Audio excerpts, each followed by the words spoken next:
কেউ কেউ বলেন যার ছোটবেলায় আকিকা করা হয়নি তার কোরবানি হয় না। এছাড়া অনেকে কোরবানির চেয়ে আকিকাকে এত গুরুত্ব দেন যে কোরবানি না করে আগে আকিকার জন্য পশু জবাই করেন। এক্ষেত্রে অনেকেই প্রশ্ন করেন কোরবানি না করে আকিকা করা যাবে কিনা। বিস্তারিত থাকছে ডেস্ক রিপোর্টে। কেউ কেউ বলেন যার ছোটবেলায় আকিকা করা হয়নি তার কোরবানি হয় না। এছাড়া অনেকে কোরবানির চেয়ে আকিকাকে এত গুরুত্ব দেন যে কোরবানি না করে আগে আকিকার জন্য পশু জবাই করেন। এক্ষেত্রে অনেকেই প্রশ্ন করেন কোরবানি না করে আকিকা করা যাবে কিনা। এর সহজ উত্তর হলো কারো ওপর কোরবানি ওয়াজিব না হলে তাকে কোরবানি করতে হবে না, সে আকিকা দিলেও সমস্যা নেই। যার উপর কোরবানি ওয়াজিব তাকে কোরবানি করতে হবে। এক্ষেত্রে আকিকা ও কোরবানির মাঝে কোনো সম্পর্ক নেই।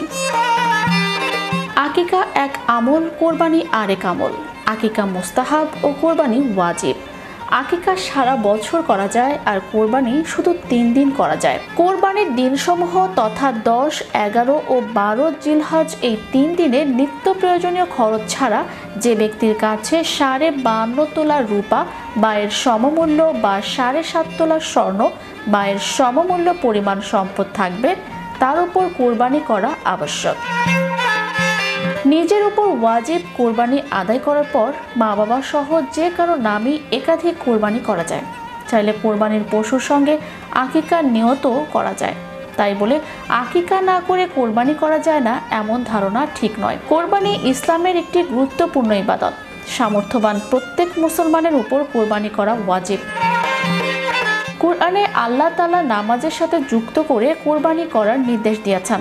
আল্লাহ বলেন, নিশ্চয়ই আমি তোমাকে কাউসার দান করেছি, সুতরাং তোমার রবের উদ্দেশ্যে সালাত আদায় করো ও কোরবানি করো। নিশ্চয়ই তোমার প্রতি শত্রুতা পোষণকারী নির্বংশ।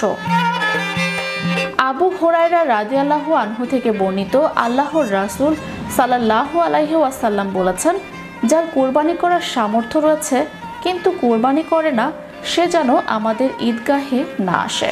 কোরবানি ও আকিকা দুটি গুরুত্বপূর্ণ ইবাদত হলেও শরীয়তের দৃষ্টিতে তাদের স্থান ও বাধ্যবাধকতা এক নয়। তাই সামর্থ্য অনুযায়ী আগে কোরবানি করা আবশ্যক, এরপর আকিকা। ভুল ধারণা বা সংস্কার নয়, বরং সঠিক জ্ঞান ও শরীয়তের নির্দেশনাকে প্রাধান্য দেওয়াই প্রকৃত মুসলিমের কর্তব্য। Channel Europe news desk.